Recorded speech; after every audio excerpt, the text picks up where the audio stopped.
नमस्कार मित्रांनो, शिक्षक भरतीत शिक्षण सेवक पद लागू न करण्याचा शासनाचा निर्णय. शासन निर्णय प्रसिद्ध. नवीन शिक्षक भरतीत शिक्षण सेवक लागू होणार की नाही याबाबत शासनाचा जी.आर. प्रसिद्ध झाला. चला तर मग काय आहे तो जी.आर. सविस्तर बघूया. नियमित शिक्षक पदावरील शिक्षकाची अन्यत्र नियुक्ती झाल्यास शिक्षण सेवक योजना लागू न करण्याबाबत महाराष्ट्र शासनाचा जी.आर. दिनांक 15 सप्टेंबर 2011 हा जी.आर. आहे. राज्यात वरील संदर्भाधीन क्रमांक 1 व 2 येथील शासन निर्णयान्वये राज्यातील सर्व जिल्हा परिषदा, नगरपालिका, महानगरपालिका, कटक मंडळे व खाजगी संस्था 100% अनुदानित प्राथमिक, माध्यमिक व उच्च माध्यमिक शाळा, कनिष्ठ महाविद्यालय, अध्यापक विद्यालय, शासकीय विद्यानिकेतने व सैनिकी शाळा यामध्ये शिक्षण सेवक योजना लागू करण्यात येत आहे.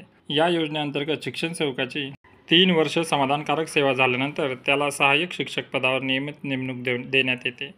प्राथमिक, माध्यमिक व उच्च माध्यमिक शाळा, कनिष्ठ महाविद्यालय, अध्यापक विद्यालय, शासकीय निकेतने व सैनिकी शाळा यामध्ये नियुक्ती झालेल्या नियमित शिक्षक पदावर कार्यरत शिक्षकांना ते उच्च अर्हता धारण करीत असतील किंवा अन्य कारणास्तव नव्याने प्राथमिक, माध्यमिक व उच्च माध्यमिक शाळा, कनिष्ठ महाविद्यालय, अध्यापक विद्यालय, शासकीय विद्यानिकेतने व सैनिकी शाळा यामध्ये शिक्षक पदावर नियुक्ती देताना शिक्षण सेवक पदावर नियुक्ती देण्यात येत असल्याने अशा शिक्षकांना त्या पदावर नियुक्ती स्वीकारणे अहितकारी ठरते. अशा नियमित कार्यरत शिक्षकांना नव्याने नियुक्ती देताना शिक्षण सेवक म्हणून नियुक्ती न देता नियमित शिक्षक म्हणून नियुक्ती देण्यात यावी अशी मागणी लोकप्रतिनिधी व शिक्षक संघटनांकडून सातत्याने करण्यात येत होती. सदरच्या मागणीच्या अनुषंगाने निर्णय घेण्याची बाब शासनाच्या विचाराधीन होती. शासन निर्णय. राज्यात प्राथमिक, माध्यमिक व उच्च माध्यमिक शाळा, कनिष्ठ महाविद्यालय, अध्यापक विद्यालय, शासकीय विद्यानिकेतने व सैनिकी शाळा यामध्ये विविध मार्गाने शिक्षण सेवक पदावर नियुक्ती होऊन 3 वर्ष नियमित शिक्षण सेवक पदावरील समाधानकारक सेवा पूर्ण करून नियमित शिक्षक पदावर नियुक्ती झालेल्या शिक्षकांना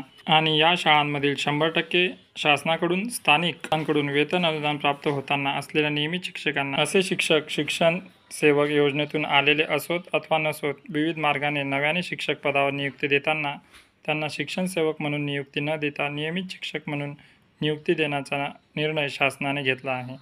अशी नियुक्ती देताना खालील अटी व शर्ती लागू राहतील. संबंधित शिक्षकाची विविध प्रक्रियेद्वारे निवड होऊन त्याने 3 वर्षाचा शिक्षण सेवकाचा कालावधी पूर्ण करून नियमित शिक्षक पदावर नियुक्ती झालेली असेल अथवा तो शासनाकडून स्थानिक स्वराज्य संस्थांकडून 100% वेतन अनुदान प्राप्त नियमित शिक्षक असेल. दुसरी अट. संबंधित शिक्षकाची विविध मार्गाने नव्याने निवड होऊन राज्यात प्राथमिक, माध्यमिक व उच्च माध्यमिक शाळा, कनिष्ठ महाविद्यालय, अध्यापक विद्यालय, शासकीय विद्यानिकेतने व सैनिकी शाळा यामध्ये सहाय्यक शिक्षकपदी नियुक्ती झाल्यास त्यांची तत्पूर्वीची सेवा निवृत्ती वेतनासाठी ग्राह्य राहील. तिसरी अट.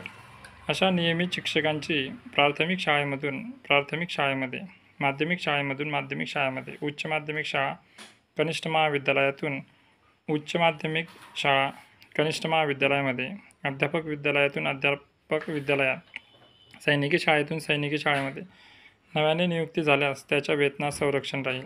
अशी नियुक्ती प्राथमिक किंवा माध्यमिकमधून माध्यमिक अशा प्रकारच्या समान पदावर झालेली असेल तरच वेतनात संरक्षण असेल. मात्र प्राथमिकमधून माध्यमिक किंवा उच्च माध्यमिक अथवा माध्यमिकमधून उच्च माध्यमिक शाळा, कनिष्ठ महाविद्यालय अशा वेगळ्या पदावर नियुक्ती झाल्यास वेतनात संरक्षण राहणार नाही.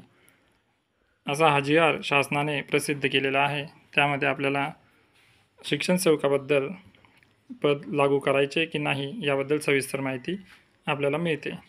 सदर शासन निर्णय महाराष्ट्राच्या शासनाच्या वेबसाईटवर आपल्याला उपलब्ध आहे. www.maharashtra.gov.in यावर या संकेतस्थळावर आपल्याला हा संकेतांक दिलेला संकेतांक जर टाकला तर त्यावर आपल्याला हा जी.आर. उपलब्ध आहे. अशाच उपयुक्त माहितीसाठी चॅनलला सबस्क्राईब करा आणि व्हिडिओला शेअर करा. धन्यवाद.